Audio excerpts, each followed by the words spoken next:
Bismillahirrahmanirrahim. Assalamualaikum warahmatullahi wabarakatuh. Selamat datang di channel Kirana, channel kisah Rasul, Nabi, dan peradaban bersama Agus Mu'alif Radi. Pada pengkisahan sebelumnya kita telah sampai pada azab pertama dari Allah pada Bani Israel telah digenapi, yang pada tahun 715 sebelum Masehi menimpa Israel Samaria, dan kemudian digenapi dengan pada tahun 587 sebelum Masehi. Azab pertama itu menimpa pada Israel Yudea sebagai alat dari Allah untuk jatuhnya azab kepada Israel Yudea itu didatangkan dari bangsa Kaldea yang rajanya adalah Nebukadnezar. Yerusalem, negeri Yudea dihancurkan, benteng-benteng kota-kotanya dihancurkan, termasuk benteng di Yerusalem. Kota Yerusalem sebagai ibu kota Israel Yudea yang tentu yang paling parah dihancurkan oleh Nebukadnezar, ya. Bahkan bukan hanya kota yang dihancurkan, tapi juga simbol kebangsaan yang paling utama, yaitu Haikal Sulaiman, diruntuhkan. Jadi bangunan Haikal Sulaiman yang pertama kali yang dibangun pada masa Nabi Sulaiman telah diruntuhkan. Jadi tidak ada lagi bangunan yang dibangun oleh Nabi Sulaiman pada masa itu, betul-betul sudah diruntuhkan. Sebelumnya hartanya Nabi Sulaiman sudah jauh-jauh tahun jauh-jauh tahun sudah ada yang dibawa ke Mesir untuk sebagai upeti, ada yang dibawa ke Assyria juga sebagai upeti, dan yang paling banyak memang dibawa ke Babilonia. Baik harta peninggalan Nabi Sulaiman yang berada di istana maupun yang berada di Haikal Sulaiman, ya, sudah diambil semua diambil semua sebagai upeti maupun sebagai harta rampasan dari kerajaan Kaldea, ya, harta rampasan kerajaan Kaldea, ya. Jadi paling banyak dibawa ke Babilonia, ibu kota Kaldea, ya. Termasuk yang paling banyak adalah harta Haikal Sulaiman, termasuk peralatan ibadahnya, ya. Termasuk yang untuk makan minum dan sebagainya, itu peralatan makan dan minum, bukan hanya peribadatan, itu dibawa ke Kaldea semua. Karena apa? Terbuat dari emas semua, ya. Terbuat dari emas semua, barang berharga, ya. Barang sangat berharga. Jadi dibawa semua ke Babilonia. Orang-orang yang kuat di atas umur 20 tahun, baik laki dan perempuan, baik bangsawan maupun rakyat, ya, diangkut semua ke Babilonia. Ini adalah lukisan penghancuran Yerusalem dan Haikal Sulaiman oleh pasukan Nebukadnezar, ya, dan bangsa Yahudi bawa ke Babilonia untuk diperbudak. Dibawa ke Babilonia untuk dipekerjakan dan diperbudak menjadi sida-sida. Sida-sida itu adalah pembantu di istana, pembantu pejabat dan sebagainya, dan juga jadi budak dari bangsa Babilonia. Jadi sudah lengkap, sudah genap azab pertama dari Allah sebagaimana yang diinformasikan pada Quran surat Al-Isra ayat 45 telah digenapi, ya. Seluruh Bani Israel, baik Israel Samaria maupun Israel Yudea atau Yahudi itu telah menerima azab dari Allah karena perbuatan mereka. Yang pertama adalah banyak membunuh para nabi, yang kedua menjadi orang-orang musyrik, bahkan orang-orang kafir, ya, menjadi musyrik dan kafir. Mereka melupakan Allah, menyembah berhala, ya, murtad. Ya. Haikal Sulaiman malah dipenuhi berhala-berhala, jadi menghina, bukan hanya jadi bangsa Yahudi telah menghina Allah dan menghina para rasulnya yang telah susah payah membawa mereka, menyelamatkan mereka dari Mesir, kemudian membangun kerajaan, membangun identitas religius yaitu Sulaiman, tapi diludahi, dibelakangi atau dihina oleh bangsa Yahudi. Ya sudah, ya. Allah kemudian memberikan hukuman azab, ya, yang luar biasa pada bangsa Yahudi. Mereka terusir lagi dari negerinya, menjadi budak di negeri orang lain, dan yang tidak mau menjadi budak kemudian merantau, ya. Kalau Israel Samaria merantaunya itu adalah ke arah barat, yaitu ke arah negeri Eropa, karena mereka di Assyria, diperbudak di Assyria, dia melalui Turki kemudian ke Eropa hingga sampai ke Inggris.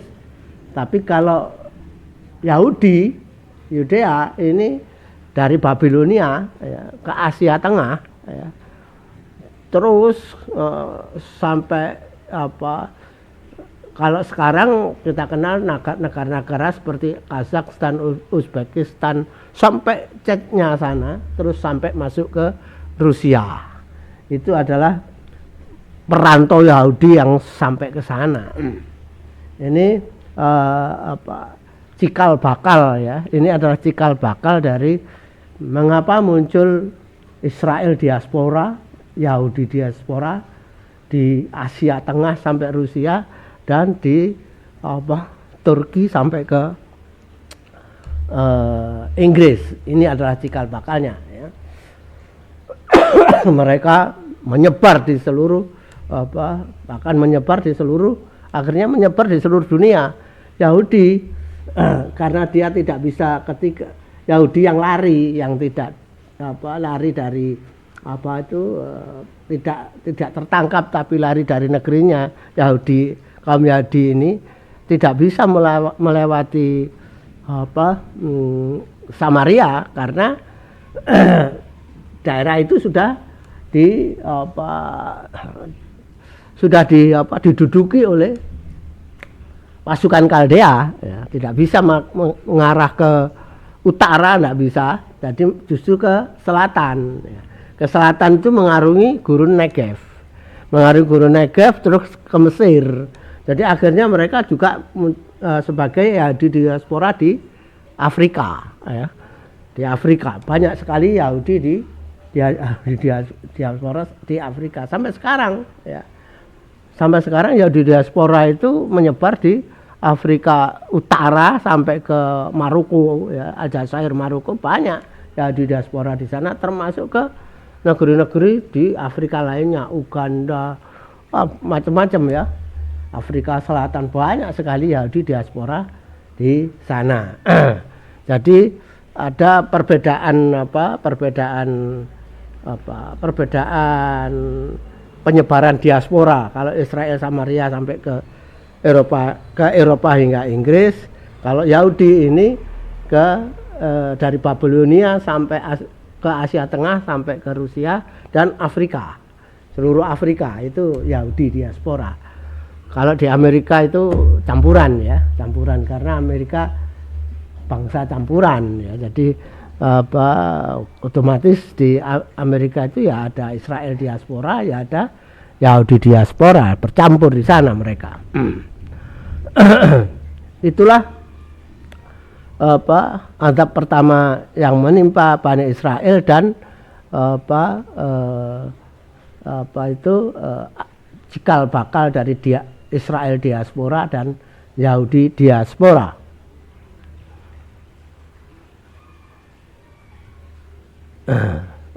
Ini adalah lukisan raja terakhir keturunan Nabi Daud, ya.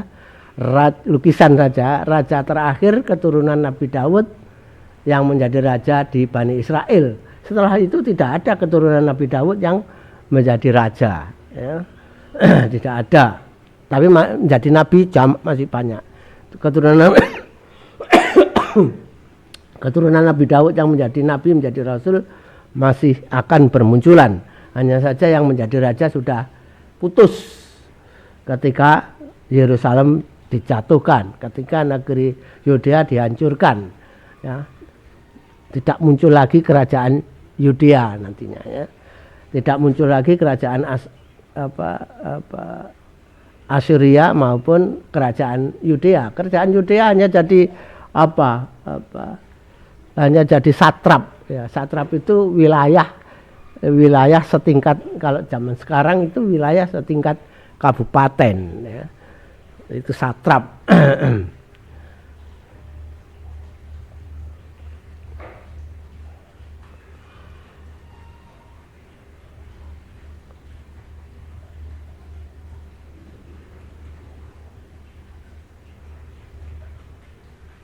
Nah, dalam peta ini bisa kita lihat wilayah Kaldea dari peta ini bisa kita lihat adalah yang coklat tua itu, ya. Jadi wilayah Kaldea ini wilayah bulan sabit, ya. Wilayah yang subur, ya. Wilayah yang dialiri sungai Efrat dan Tigris bersama dengan anak-anak sungainya, mulai dari kalau sekarang Kuwait, ya. Kalau mulai sekarang Kuwait atau teluk Persia, ya. Teluk Persia, ya. Sampai melengkung, ya, sampai ke Haran. Haran itu kalau sekarang Turki, ya. Karena kami sampai Tarsus sekarang itu juga masuk Turki, ya. Terus ke selatan meliputi Syria, Lebanon, sampai ke timur Sungai Nil, ya. Belum nggak sampai. Jadi sampai ke perbatasan Edom dengan Sinai, ya. Perbatasan Edom dengan Sinai, perbatasan wilayah Filistin dengan Sinai, dan perbatasan kerajaan Israel Yudea dengan Sinai. Jadi sampai Sinai, ya. Itu wilayah Kaldea, ya. Luas, ya, cukup luas.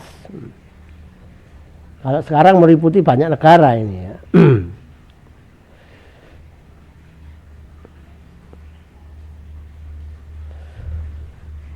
Yerusalem menjadi kota yang hancur, tapi kalau kota Samaria pada masa ditaklukkan Assyria oleh rajanya yaitu Sargon II, itu Samaria itu dikosongkan dari penduduk Israel Samaria, ya. Tapi kalau jatuhnya Yudea itu yang penduduk yang kuat-kuat saja yang diangkut, sedangkan yang masih remaja, masih anak-anak, perempuan-perempuan tua, laki-laki tua, itu masih ada di Yerusalem dan Yudea, ya, di seluruh wilayah Yudea. Jadi akhirnya memang mereka akan berkembang biak lagi di wilayah Yudea karena memang tidak dikosongkan, tidak seperti ketika Samaria dikosongkan oleh Sargon II. Jadi betul-betul Samaria hilang dari peta. Kalau Yudea tidak hilang dari peta, masih ada wilayah Yudea, tapi dia hanya setingkat kabupaten. Kalau sekarang adalah setingkat kabupaten saja.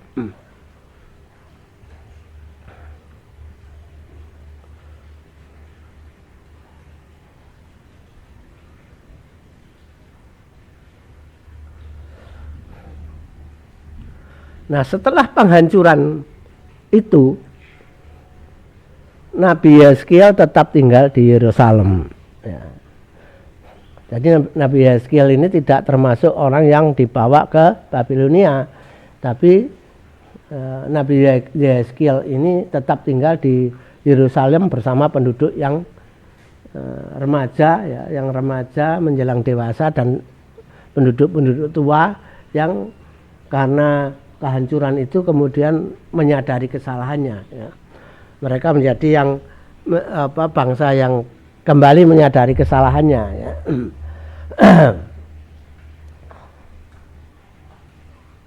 Nah, pada mereka kaum yang tidak diperbudak ini, ya, yang telah melakukan pertobatan, ya, jadi bangsa Yudea yang masih tinggal di wilayah Yudea, ya, yang melakukan pertobatan, Allah memerintahkan kepada Nabi Yehezkiel untuk menghiburnya. Jadi Nabi Yehezkiel ini diperintahkan untuk menghibur. Ya. Turunlah wahyu Allah, ya, yang membangkitkan kembali semangat penduduk yang telah terkalahkan dan dihancurkan ini. Ya, firman Allah yang memberikan rasa optimis di mana Bani Israel dan kaum Yahudi, di mana Bani Israel dan kaum Yahudi akan dapat bangkit kembali, yang terbuang. Nah, ini ada firman yang seperti ini, yang terbuang pada saatnya akan kembali lagi ke tanah Israel, dan tanah Israel maupun gunung-gunung Israel dapat bertunas kembali menjadi jalan datangnya rezeki pada bangsa Israel dan bangsa Yahudi. Ya.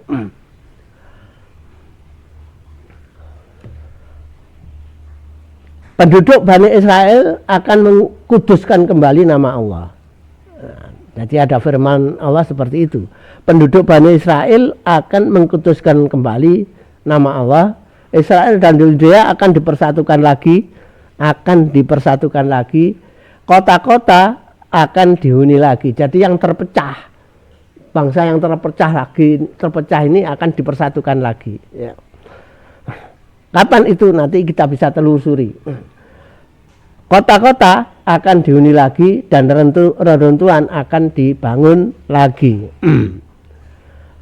Kitab Yehezkiel pasal 37, jadi banyak ayat, mengisahkan sebuah perumpamaan dari Allah kepada Nabi Yehezkiel tentang kondisi bangsa Israel dan Yahudi setelah penghancuran Yerusalem. Allah menunjukkan kuasanya kepada Bani Israel, di mana setelah penghancuran itu Bani Israel dibangkitkan lagi, dihidupkan lagi, kemudian membangun tanah pusakanya kembali. Jadi ada ada firman Allah yang menghibur Bani Israel bahwa setelah penghukuman itu nantinya Bani Israel ini, ya, yang terdiri dari bangsa Israel dan bangsa Yudea ini akan bersatu lagi, kemudian menghuni kembali negerinya, membangun kembali negerinya. Ya.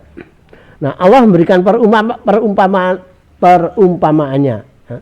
Diibaratkan bangsa Israel yang telah menjadi tulang belulang, yang kering, yang berserakan di suatu lembah, kemudian tulang belulang itu dihidupkan kembali.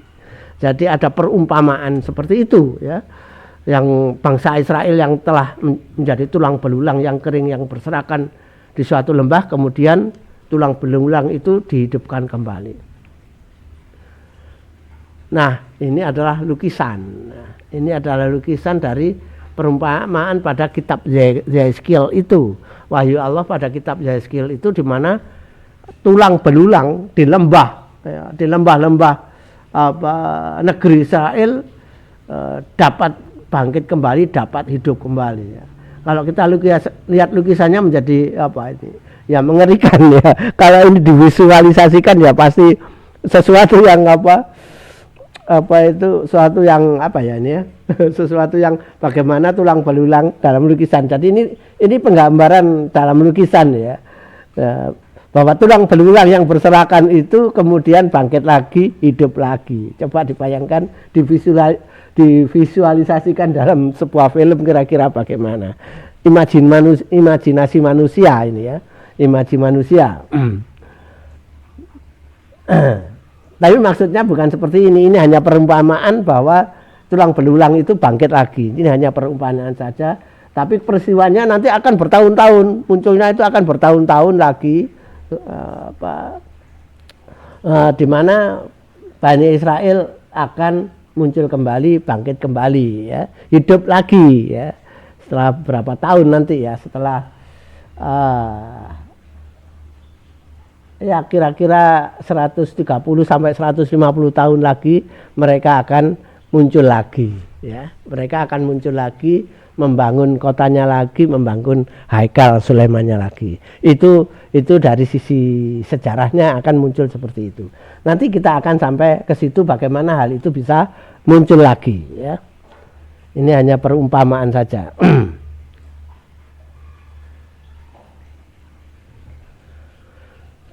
Dalam perumpamaan itu yang dibuat lukisan itu, ya, Nabi Yeskiel diperintahkan bernubuah kepada tulang yang kering tersebut, seperti yang dituntunkan Allah kepadanya, yaitu memberikan nafas kepada tulang-tulang kering tersebut sehingga hidup dan bangkit kembali. Ya, karena nubuah ini, ya, Nabi Yeskiel ini sangat terkenal, ya, menjadi nabi besar, seorang nabi yang besar di kalangan bangsa Israel, ya, karena nubuahnya ini, ya.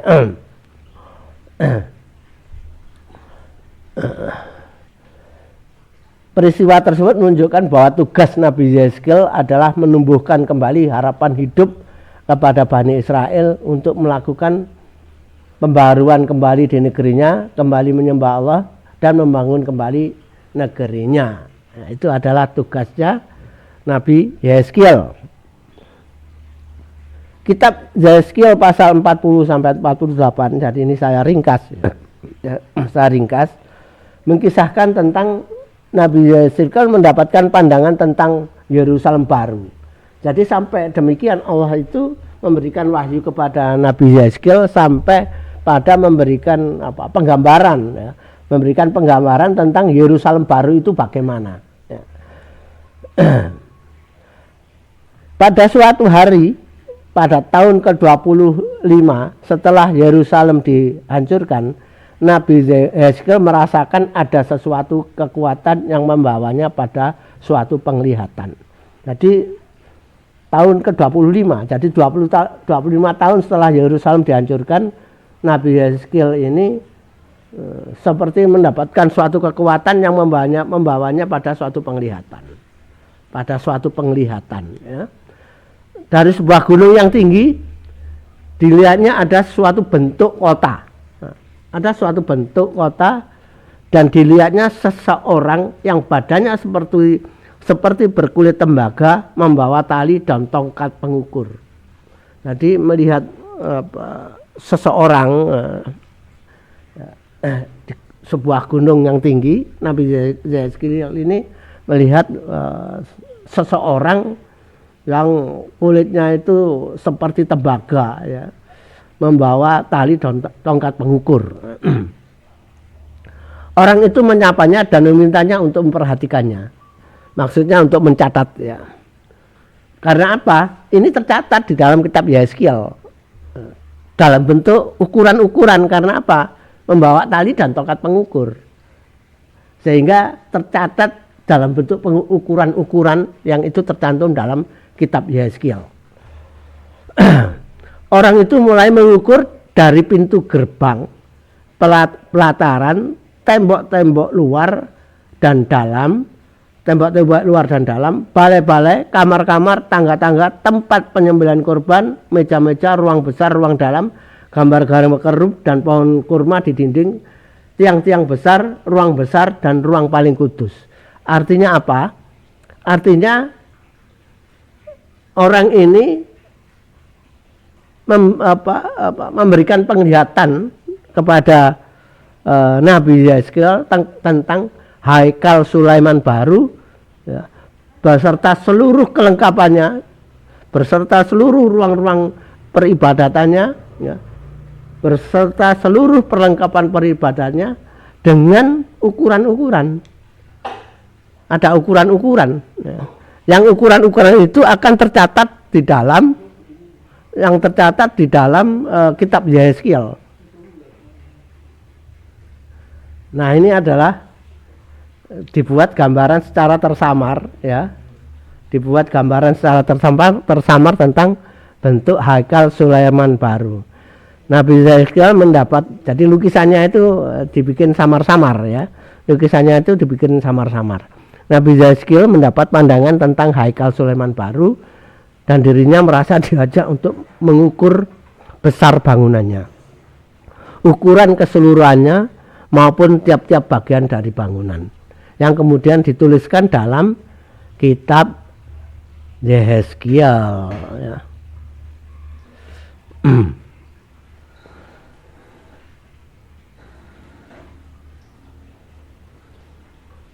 Setelah dibawa berkeliling dan mencatat semua yang diukur dan dibuat, kemudian Nabi Yeskiel sebagaimana dalam kitab Yeskiel pasal 47 ayat 15 sampai 20,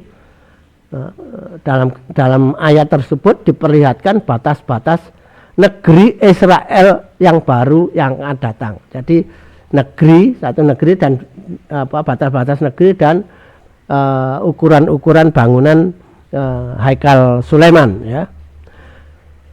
Disebutkan batas-batas negerinya adalah di kitab Yeskiel. Sekali lagi ini berarti bahwa negeri Israel adalah satu-satunya negeri di dunia yang batas-batasnya dituliskan di dalam kitab suci mereka. Ya kita harus menerima itu apa adanya, yang itu akan jadi sumber konflik, memang kan jadi sumber konflik yang tidak akan pernah putus. Karena apa? Karena di dalam wilayah itu juga ada suku-suku bangsa-bangsa lain yang juga berkeinginan membuat negeri.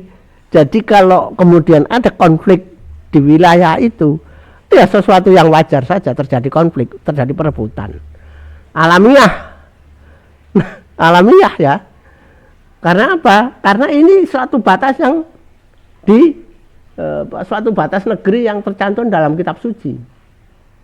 Ya. Padahal di dalam wilayah itu banyak suku bangsa yang hidup di situ juga, bukan hanya bangsa Israel yang ada di situ. Nah, nanti bangsa Israel juga nanti ada wahyu juga yang memberi petunjuk bagaimana Bani Israel harus hidup dengan dengan suku-suku dan bangsa-bangsa lain itu. Ya. Apakah bangsa Israel akan menepati apa yang tercantum dalam kitabnya, itu urusan nanti ya. Tapi di dalam kitabnya nanti akan muncul juga bagaimana mereka harus hidup bersama suku-suku dan bangsa-bangsa lain yang memang ada di situ. Meskipun wilayah Bani Israel ada batas-batas yang yang tertuang dalam kitab suci. Nah, ini menjadi sumber konflik terus-menerus sampai sekarang. Ya, akan menjadi sumber peperangan. Bukan hanya konflik, ini peperangan. Tapi ya memang begitu. Ya. Takdir Allah seperti itu. Ya. Nah, ini adalah batas-batasnya. Ya. Di sebelah utara dari Laut Besar terus ke Hetron sampai jalan masuk ke Hamat dan terus ke Zedat, Berota, Sibraim yang terletak di antara kota Damsik dan daerah kota Hamat. Ya, coba bayangkan sampai kota Damsik yang terletak di antara daerah kota Damsik dan daerah kota Hamat. Belum sampai Damsik, tapi di antara daerah kota Damsik dan daerah kota Hamat, terus ke Hazar Enon yang di wilayah Hauran, bagian wilayah Aram. Coba bayangkan sampai di wilayah Hauran yang sekarang yang menjadi bagian wilayah Aram. Padahal itu kan sekarang masuk di wilayahnya Syria ya. Ya itu fakta sejarah sekarang. Tapi itu Israel merasa menjadi wilayahnya karena tertuang dalam kitab sucinya. Oleh karena itu Nabi Ayub maupun Nabi Zulkifli itu diakui sebagai nabinya Bani Israel meskipun mereka dari bangsa Edom. Karena kalau Nabi Ayub kan istrinya orang Efraim ya.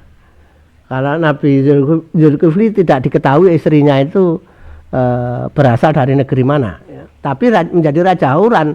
Padahal dalam kitab Yehezkiel ini Hauran adalah menjadi wilayah Syria. Oleh karena itu kalau bangsa Israel menganggap dataran tinggi Golan itu adalah wilayahnya, maka sampai sekarang faktanya dataran tinggi Golan itu yang menjadi wilayah Syria direbut oleh Israel sampai sekarang. Ya, meskipun batas negeri itu dalam batas negeri yang diakui dunia, dataran tinggi Golan itu miliknya Syria. Syria belum mampu merebut kembali setelah direbut Israel ya. Itu yang di sebelah utara. Di sebelah timur mulai dari Hazar Enon yang terletak di antara Hauran dan Damsik. Nah, antara Hauran dan Damsik, Sungai Yordan. Sungai Yordan menjadi perbatasan di antara Gilead dan tanah Israel. Terus ke laut timur sampai ke Tamar. Jadi jauh. Tamar itu jauh di selatannya Laut Mati ya.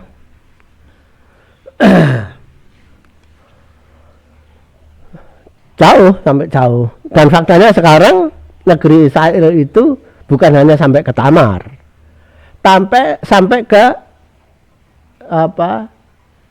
Eilat ya, sampai ke Eilat, yaitu faktanya itu negeri Israel sekarang itu sampai ke Eilat. Eilat itu kota pelabuhan di ujung paling utara Teluk Aqobah ya, berdampingan dengan Yordania dan Mesir.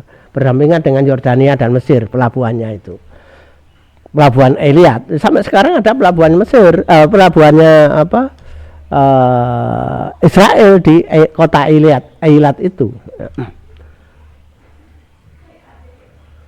Kemudian di sebelah selatan mulai Tamar ya, sampai mata air Meriba ya, dekat Kades Barnea ya. Terus ke Sungai Mesir, terus ke Laut Besar ya. Laut Besar ini maksudnya adalah Laut Besar ini maksudnya adalah Laut Mediterania. Jadi makanya Israel itu dari Tamar terus kalau yang selatan itu menyusuri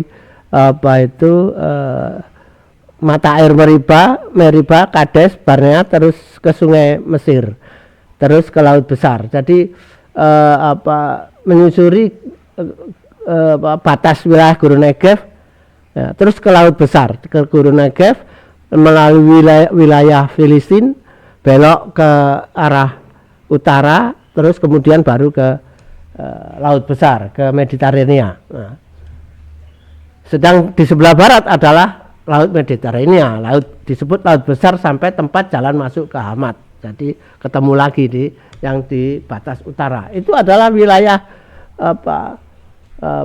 yang disebut wilayah Bani Israel yang disebut dalam kitab suci.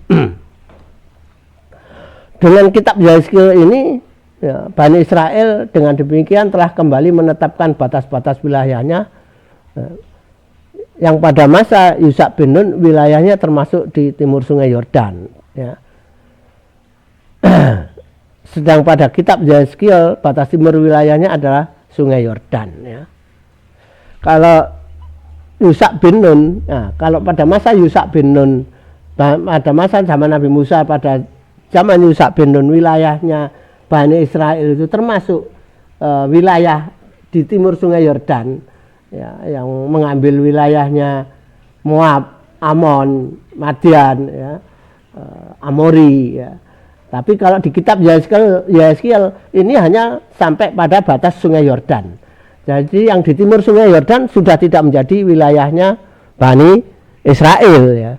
Dan memang faktanya sampai sekarang di timur Sungai Yordan bukan wilayah bangsa Israel ya. Timur Sungai Yordan menjadi wilayahnya Yordania ya, negeri Yordania. Itulah batas-batasnya ya. Jadi wilayahnya Bani Israel ini ada yang berada di barat Sungai Yordan. Ini yang tertuang dalam kitab suci mereka.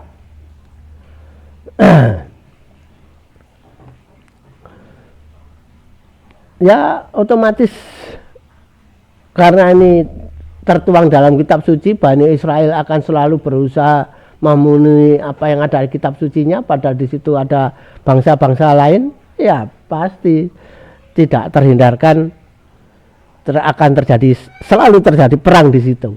Ya. Karena apa terjadi perang? Ya Bani Israel berusaha memenuhi apa yang tercatat dalam kitab sucinya, sedangkan suku yang lain yang ada di situ juga berusaha untuk mengambil wilayah yang memang juga haknya. Ya kan memang rumit di sini adalah terjadi kerumitan ya. Karena apa? Suku-suku itu seperti suku Filistin itu sudah ada di situ bahkan sebelum zaman Nabi Ibrahim. Ya. Sebelum zaman Nabi Ibrahim sudah ada di situ. Jadi ya itulah takdir Allah di wilayah itu. Akan selalu menjadi wilayah konflik. Selalu akan menjadi wilayah konflik, wilayah perang. Ya.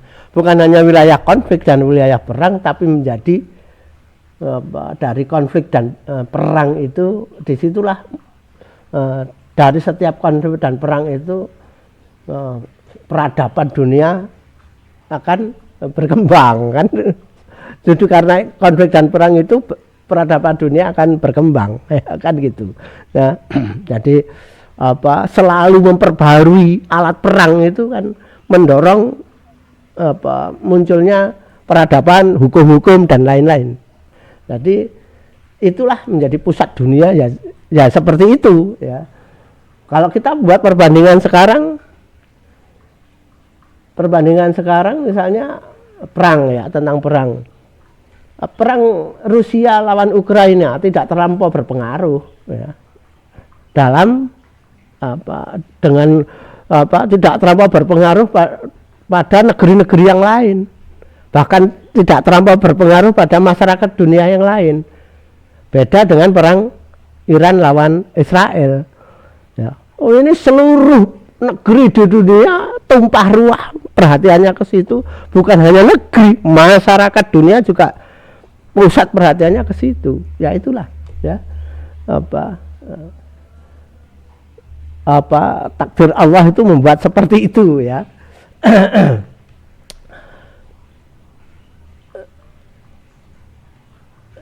Kalau di Al-Quran disebut bahwa wilayah Syam itu adalah wilayah yang diberkahi. Syam di sini adalah mulai dari Syria sampai Gurun Negev ya, batas Gurun Negev ya. Tempat diberkahi. Ya. Wilayah Hawila, wilayahnya orang Arab ya, juga diberkahi ya. Wilayahnya orang Arab ini juga diberkahi. Bedanya meskipun sama-sama diberkahi, yang namanya wilayah Baitul Maqdis, negerinya Bani Israel itu tidak dijamin keamanannya, tidak menjadi negeri baladil amin. Karena apa? Secara natural konflik, menjadi wilayah konflik. Tetapi wilayahnya orang Arab disebut baladil amin ya, sama-sama diberkahi. Yang satu tidak disebut baladil amin, yang satu disebut baladil amin. Kenapa disebut baladil amin? Karena orang Arab keturunannya Ismail memang tinggal di situ mulai dari nol, tidak ada penduduk, tidak ada konflik. Ya, Hajar dan Ismail bayi ketika ada di situ nggak ada orang. Ketika tiba di situ nggak ada orang, jadi tidak ada sejarah perebutan wilayah di situ, nggak ada, menjadi wilayah baladil amin. Di situ bedanya. Ya, sama-sama diberkahi, yang satu tidak dijamin sebagai baladil amin, yang satu dijamin sebagai baladil amin. Kembali ke Nabi Yeskiel. Nah, Nabi Yeskiel diperintahkan untuk membagi wilayah itu pada suku-suku besar Bani Israel.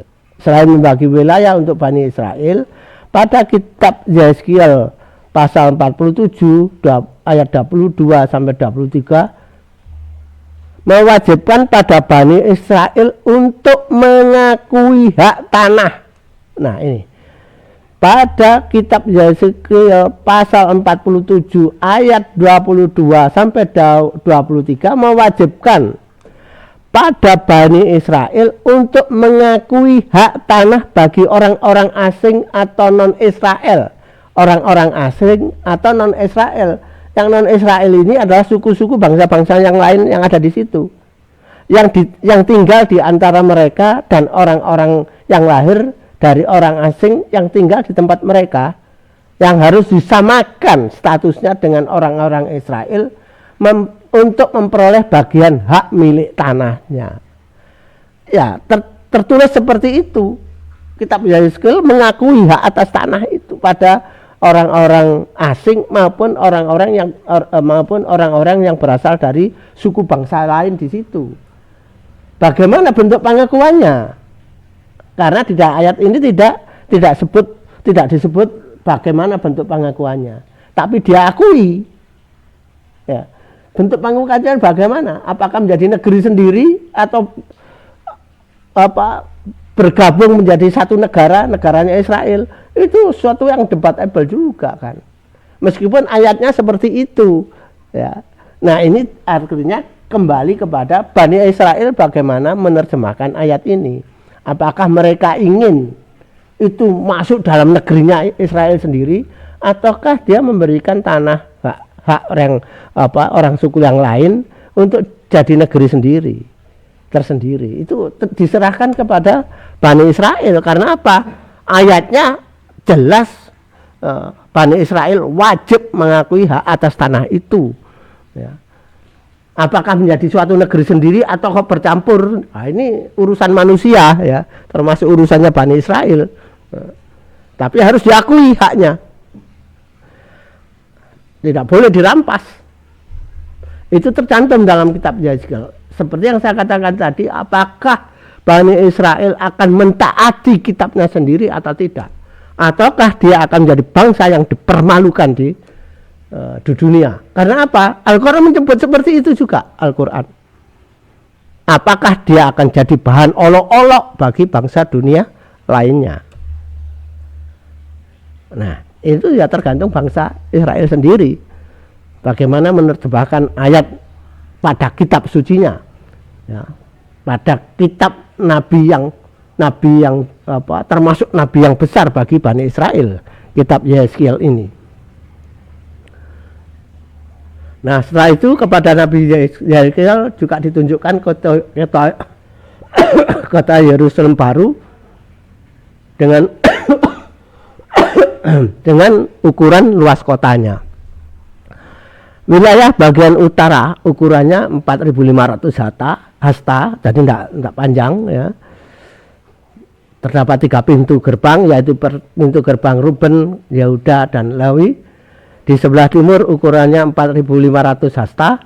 Terdapat 3 pintu gerbang, yaitu pintu gerbang Yusuf, pintu gerbang Benyamin, dan pintu gerbang Dan. Di sebelah selatan ukurannya 4.500 hasta. Terdapat 3 pintu gerbang juga, yaitu pintu gerbang Simeon, Ishakar, dan Zebulon. Di sebelah barat ukurannya juga 4.500 hasta. Terdapat 3 pintu gerbang, yang pintu gerbangnya adalah pintu gerbang Gad, Asyer, dan Naftali. Jadi tidak terlalu besar kalau di dalam kitab Yehezkiel ini tentang Yerusalem baru itu, ya.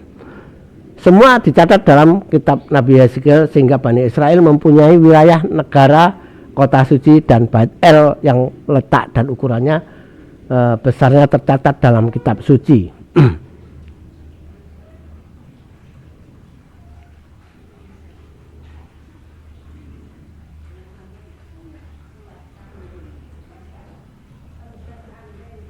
Jadi ini adalah pandangan tentang Haikal Sulaiman baru, ya, lebih besar dari Haikal Sulaiman yang dibangun oleh Nabi Sulaiman.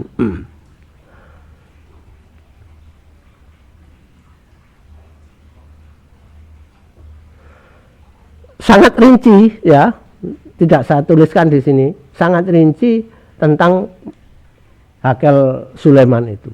Jumlah tangganya, jumlah anak tangga saja ada catatannya.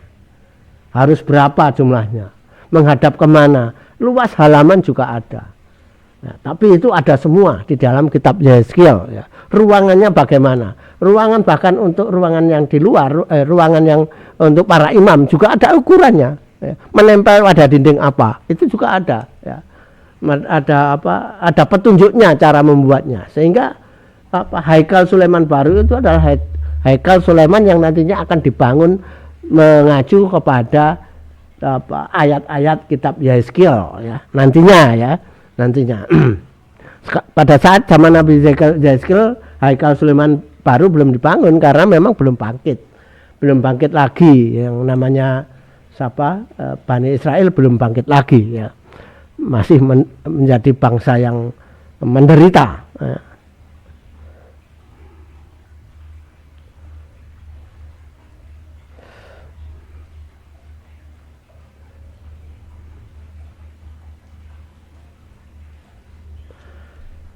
Nah itulah kitab Yehezkiel tentang bangsa Israel baru setelah azab pertama Allah ya, jatuh kepada mereka. Tidak dikisahkan bagaimana dan di mana Nabi Yehezkiel meninggal. Nah ini aneh memang, tidak dikisahkan ya. Jadi mungkin karena hidupnya pada masa yang sulit ya, pada masa sulit, kemudian Nabi Yehezkiel mungkin pergi ke arah mana tidak diketahui sehingga kemudian meninggal. Dan meninggalnya tidak tercatat ya, tidak tercatat bagaimana cara meninggalnya, tempat meninggalnya juga tidak ada catatannya. Namun ada yang menganggap kubur Nabi Yehezkiel berada di tempat yang juga diyakini sebagai kubur Nabi Zulkifli di kota Kifli, Irak. Ya ada kemiripan nama. Yang satu Ezekiel ya, Nabi Ezekiel, Nabi Zulkifli. Yang satu Nabi Yehezkiel, hidup pada tahun yang sangat berjauhan, tapi hampir ada kesamaan nama ya. Yang satu kalau Nabi Ezekiel nama aslinya adalah Basar bin Ayub dari bangsa Edom. Kalau Nabi Yehezkiel adalah bangsa Israel. Yehezkiel bin Buzi ini adalah keturunan Nabi Dawud, keturunan Nabi Sulaiman dari Rehabeam juga. Jadi keturunan sudah berbeda. Jadi nama mirip tapi asal usul berbeda, bangsa yang berbeda.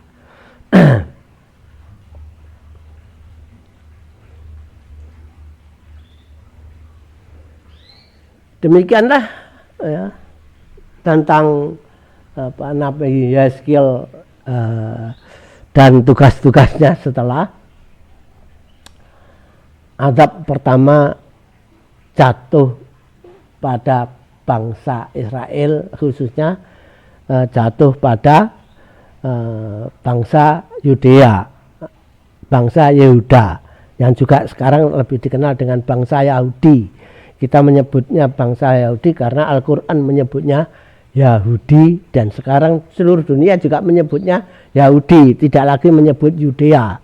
Kalau Yudea itu bahasa Yunani ya, Yudea itu bahasa Yunani, kalau Yahudi itu bahasa Arab ya.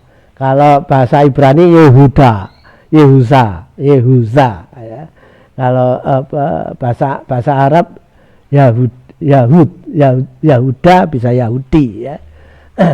Jadi itu sebutannya, jadi kita sudah bisa membedakan. Tapi dengan kisah ini kita sudah bisa membedakan mana Israel Samaria, mana Yahudi ya. Karena apa? Israel Samaria ini tidak habis, mereka menjadi diaspora yang berada di Eropa ya, yang suatu saat itu adalah setelah Perang Dunia Pertama dan Perang Dunia Kedua, dia kembali sebagai kaum Zionis ya. Jadi itu yang Israel Samaria, keturunan Israel Samaria kembali lagi setelah Perang Dunia Kedua yang sekarang dikenal dengan kaum Zionis. Jadi kita bisa membedakan antara kaum Zionis dengan kaum Yahudi. Ya, saya kira itu yang bisa kami sampaikan pada kesempatan kali ini. Berikutnya bagaimana bangsa Yahudi itu hidup di negeri orang sebagai budak ya. Nanti kita lihat ya, sehingga mereka akhirnya juga dipulangkan lagi. Berikutnya kita akan masuk ke kisah itu. Saya kira demikian. Billahi taufik wal hidayah. Assalamualaikum warahmatullahi wabarakatuh.